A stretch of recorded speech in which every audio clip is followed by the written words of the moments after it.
Chapter number 3 complete होने के बाद आज की इस वीडियो में हम लेकर आ रहे हैं चैप्टर नंबर 4 आय का निर्धारण। समष्टि अर्थशास्त्र का वीडियो नंबर 12 है और टॉपिक है होगा सामूहिक मांग एवं सामूहिक पूर्ति। सामूहिक मांग किसे कहते हैं, सामूहिक पूर्ति किसे कहते हैं, पूरी अवधारणा को विस्तार के साथ चित्र सहित मैं आपको बताऊंगा। ज़रूरत है कि आप पूरी वीडियो को देखिएगा, तब कॉन्सेप्ट को आपको अच्छे से समझ में आएगा। मैं हूं नकुल सर और आप देख रहे हैं द इकोनॉमिक्स गुरु एंड हाली। चैनल को सब्सक्राइब नहीं किया है तो सब्सक्राइब कर लीजिए। हिंदी मीडियम के स्टूडेंट्स हैं उनके बीच में शेयर कीजिए, क्योंकि आपके लिए बेस्ट चैनल है मेरा, जहां पर आपको बेस्ट कंटेंट प्रोवाइड कराता हूं इकोनॉमिक्स से रिलेटेड, साथ ही साथ अकाउंट से रिलेटेड। चलिए हम बात करेंगे सबसे पहले सामूहिक मांग। सामूहिक मांग यानी कि समूह की मांग। एक देश में रहने वाले जितने भी नागरिक हैं उन सभी नागरिकों के द्वारा किया गया कुल मांग या समग्र मांग ही सामूहिक मांग होता है। सामूहिक मांग ही है, इसके नाम है कुल मांग, जिसको इंग्लिश में बोला जाता है एग्रीगेट डिमांड और शॉर्टकट में बोला जाता है A for aggregate, D for demand. तो ऐसे में अगर सही तरीके से सामूहिक मांग के अर्थ को समझे तो एक अर्थव्यवस्था में वस्तु और सेवाओं की संपूर्ण मांग को सामूहिक मांग कहते हैं। यानी कि एक देश में जितने भी नागरिक रहते हैं तो उनके द्वारा जितनी वस्तुओं एवं सेवाओं की जो मांग की जाती है उस मांग को सामूहिक मांग कहा जाता है। ठीक है ना। और अर्थव्यवस्था में वस्तु और सेवाओं पर किया गया कुल व्यय भी सामूहिक। क्यों? क्योंकि आपको पता है कि आपका जो मांग है तभी कर पाएंगे जब आप उस पर व्यय करेंगे, यानी कि मांग कुल व्यय के बराबर होगा। ठीक है ना। तो ऐसे में एडी उस व्यय को बताती है जो एक देश के निवासी आय के दिए हुए स्तर पर वस्तुओं और सेवाओं को खरीदने के लिए खर्च करने को तैयार होता है। ठीक है ना। तो प्रोफेसर किन्स ने एडी का डेफिनेशन दिया है कि एडी का अर्थ उस आय से लिया जाता है जो सभी फर्में एक निर्दिष्ट रोजगार स्तर पर निर्दिष्ट श्रमिकों की सहायता से अपनी वस्तुओं को बेचकर प्राप्त करने में आशा रखती है। आप किसी वस्तु को खरीदने के लिए जो व्यय करेंगे वही जो है किसी दूसरे के लिए क्या होगा, आय होगा। यानी कि आप कोई भी उत्पादक जो है रोजगार स्तर पर अपनी वस्तुओं को बेचकर जितना ही प्राप्त करता है उसको अभी कुल मांग हम कहेंगे। यानी कि यहाँ पर सामूहिक मांग जो होता है प्रत्याशित बिक्री से होता है। प्रत्याशित बिक्री का मतलब क्या होता है, एक उत्पादक बिक्री की कितनी आशा रखता है कि आज वो सोचता है कि मैं एक दिन में 100 यूनिट बेच दूंगा तो उसकी प्रत्याशित बिक्री हुई।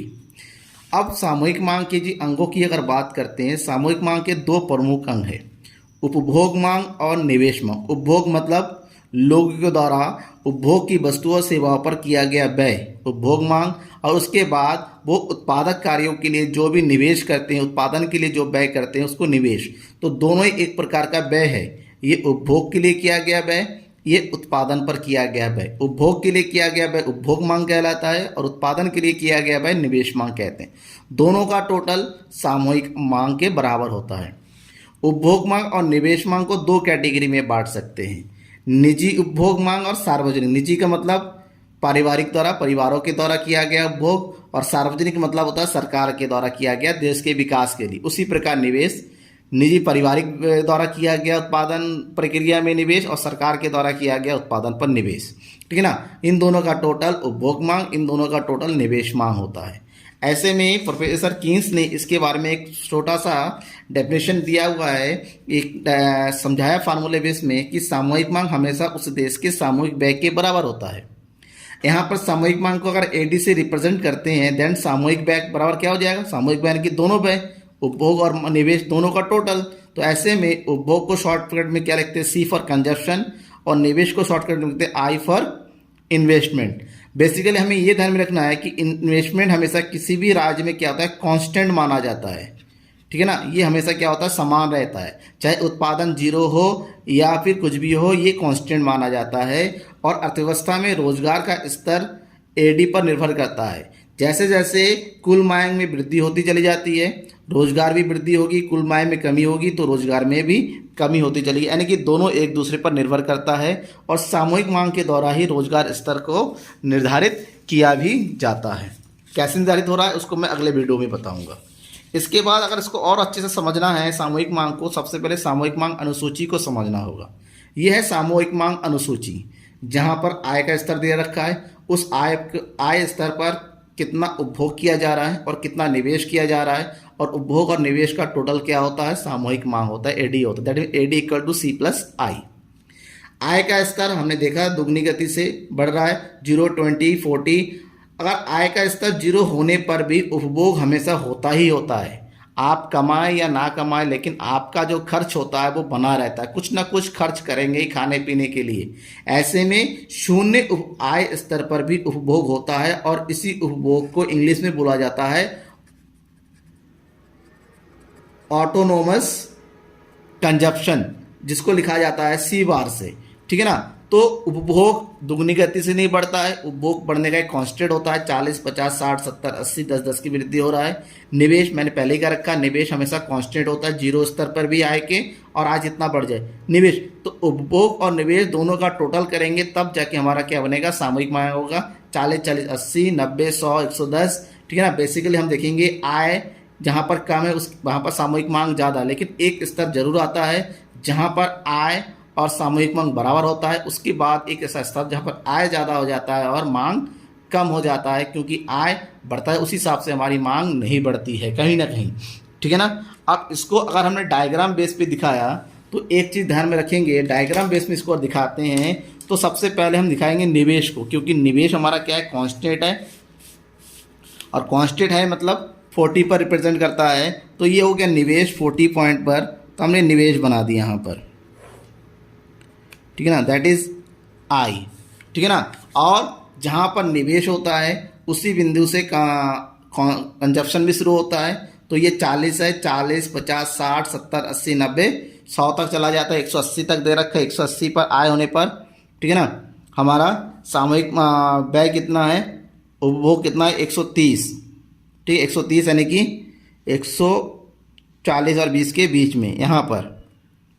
अब ये जो डायग्राम बनेगा हमारा, किसका बनेगा ग्राफ, ये बनेगा हमारा कंजप्शन।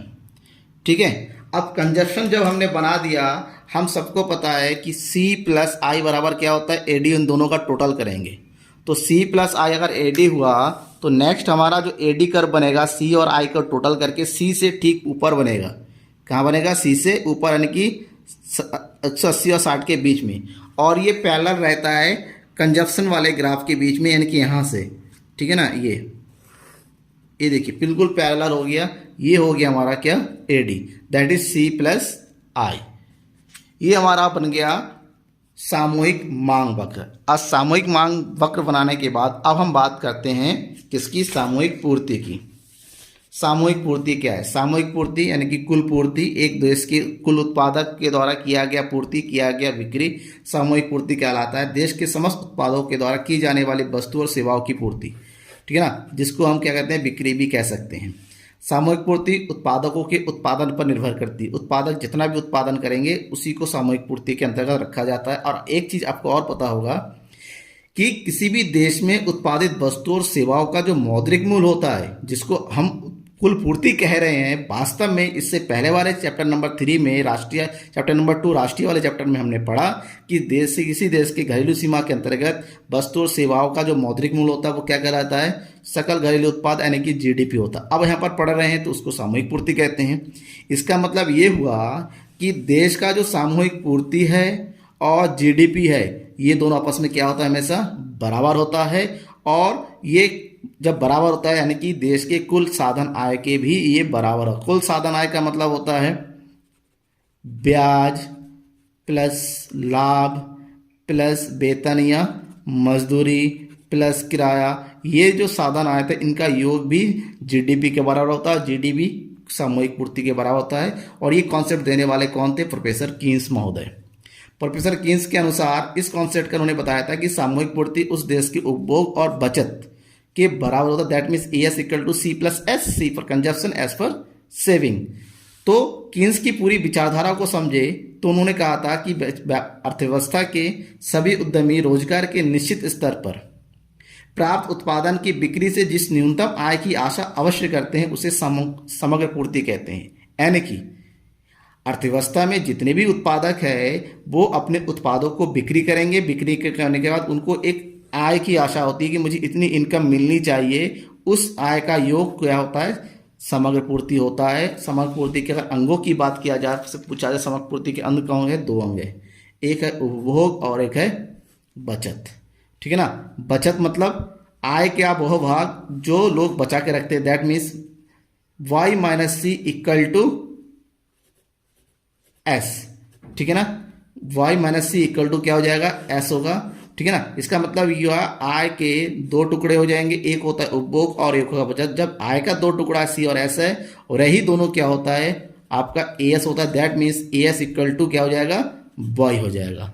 ठीक है ना। दैट मीन्स देश का आय और देश का कुल पूर्ति हमेशा क्या होगा, बराबर होगा। और इसी चीज़ को हम किसके थ्रू समझेंगे, अनुसूची के थ्रू समझेंगे, टेबल के रूप में समझेंगे। देखिए यहाँ पर सामूहिक पूर्ति अनुसूची एसी शेड्यूल, जहाँ पर आय स्तर दे रखा है, जैसे कि मैंने सामूहिक मांग में बताया था 0, 20, 40, 60, 80, उपभोग 40, 50 वही सेम ले रखा है। लेकिन आपको पता है जब आय 0 है और उपभोग कुछ ना कुछ होता है तो उपभोग कब होता है, क्योंकि आपने पहले से, तो इसका मतलब क्या हुआ, आपका बचत क्या होता है, माइनस में चला जाता है। जैसे जैसे इनकम बढ़ती चली जाती है आपका बचत क्या होता है, बढ़ता चला जाता है। पहले -40, -30, ठीक है ना। उपभोग बढ़ता चला जाता है, लेकिन बचत क्योंकि उपभोग के हिसाब से आय में ज़्यादा वृद्धि होती है, ऐसे में हमारा धीरे धीरे बचत जो है बढ़ती रहती है, 0, 0, 10, 20, फिर बचत में। अब क्योंकि C+S सामूहिक पूर्ति होता है तो उपभोग 40, बचत -40, तो सामूहिक पूर्ति 20। अब हमने यहाँ देखा कि दोनों कैलकुलेट करेंगे तो बॉय और एस